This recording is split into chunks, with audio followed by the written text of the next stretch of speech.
My little brother was very good at a few things from a very young age. The first thing he was really good at was making everybody laugh without trying. Like the one time I told him he should have a little bit of protein after a workout. He got all excited because he thought I said poutine. The second thing he was good at was eating large quantities of food. Come dinner time, it wasn't uncommon for him to out-eat most of the adults at the table. Now, as you may have guessed, as a 5'0" little boy, there is in fact a downside to regularly out-eating full-grown men. At just 11 years old, I could already see that if nothing else changed, my little brother was headed for an adolescent life littered with teasing and unhealthy eating. As his older brother, I wanted to do something about it. As a kinesiology student with an intense interest in nutrition, I knew that I had to do something about it. Initially, I wasn't sure how, but I was determined to find a way. Now, in March of 2013, I broke my leg while I was walking to class, and I slipped on some ice. Yes, that is the whole story. I was walking, there was some ice, poof, broken leg. No lives saved, no purses returned, no cool story to tell. Well, little did I know as I laid there in that quickly melting puddle of ice, waiting for the ambulance to arrive, that this moment would forever change the life of my little brother. After I had a surgery to attach a small titanium plate and a few screws onto my fibula, I was given 2 crutches and told not to put any weight on my leg for 2 months. This posed a unique problem, as there was still plenty of snow and ice on the ground, and I still had 2 months left of class spread out over one of the largest campuses in the country. So with that in mind, I made a decision that any other hardworking student in my position would do, and I obviously decided to stop going to classes.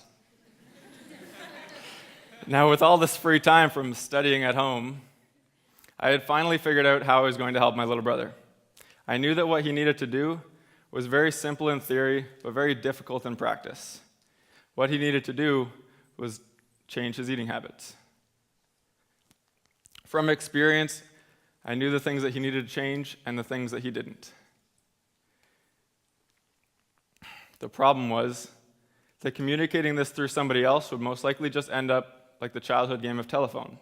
The message gets passed along, but with little misunderstandings and misinterpretations along the way, there's not much left of the original message, and everybody's just left confused. And my little brother's eating habits are left unchanged. So keeping that in mind, I made one of the best decisions of my life, and I decided to move back home for the next 2 weeks and make every single meal that my little brother would eat, educating him about proper nutrition along the way. While I was at home, in the kitchen, I often found myself awkwardly trying to maneuver, holding onto 2 crutches, hot pans, and sharp knives. It wasn't very easy. I also had to make sure to take little breaks every few minutes to make sure that the swelling in my ankle wouldn't become unbearable. Now, after just 2 weeks, not only were the results phenomenal, but they were as a result of a strategy that anybody can use. The reason we were able to see such dramatic and positive results, which I'm very excited to share with you later, is that we changed his environment to match his goal. We made his environment work for him instead of against him.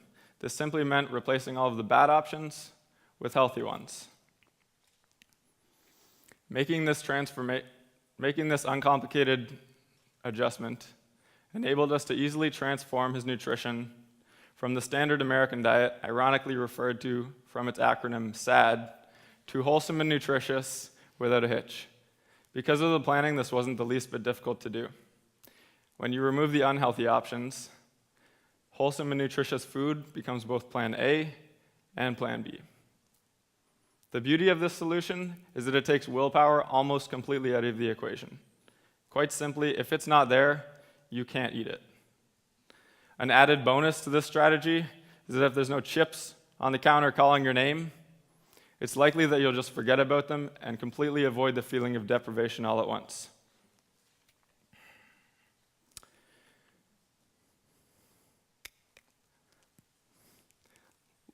A little bit of a brain block. This may sound a little bit too simple to be true, but I assure you it's not. When you remove the barriers to your success, in my little brother's case, unhealthy food, and you pave the way barrier-free, the road to success becomes a much smoother ride. So set up your environment so that it works for you instead of against you. This works well for any goal. For my little brother, I was the environment. I made all of his food, gave him the right snacks, and answered all of his questions. But what would that have looked like if I wasn't there, and how can you make this work for you? Well, to be successful, you have to minimize the difficult decisions being made. Say, for example, you walk out into the lobby, and on the left of those tables is delicious chocolate chip cookies, squares, and everything the like. On the right side is fresh fruit and vegetables, vibrant colors, chopped up nicely, they're crunchy and juicy. Now, you've been sitting in here for 2 hours, so you're starving. You have a choice to make.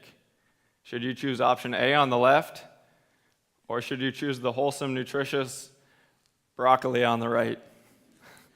Now, given this scenario, I think it would be very hard for most of us to resist the temptation of option A. Now, this is a real-life situation, and it's one that happens all the time.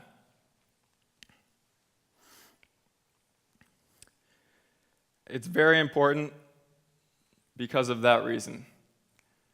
So, when you remove the barriers to your success, it will just become a little bit easier for you to not have to make that hard decision in the first place. Here's how you can make this strategy work for yourself. Start off by finding out what your personal trigger foods are and make a promise to not keep them in your house anymore, so that when the time comes, the decision has already been made for you. Now, that's not to say you can never have these foods again. If you really want one, you can always just go to the store and buy one, or you can keep it so that you're only having them at special events such as this. Just don't keep a stash underneath the cupboard if you know that they're going to be an issue for you.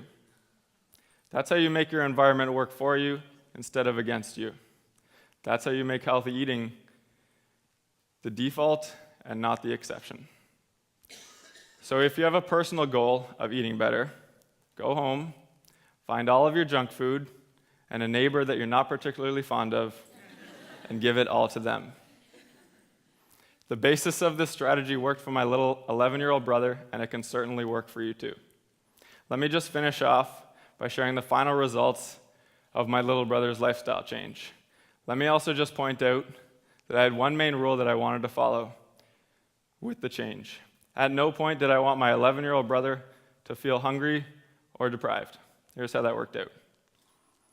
After the first 7 days, he had lost 5 pounds. After the second week, it was 8 pounds. But it didn't just stop there. I went back to write exams, and he kept going. After 20 days, it was 10 pounds.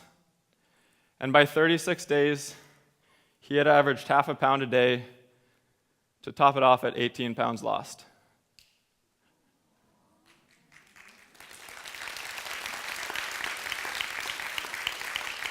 If everybody had their environment working for them instead of against them, my little brother's level of success would be the norm. My hope is that one day it will be. Thank you.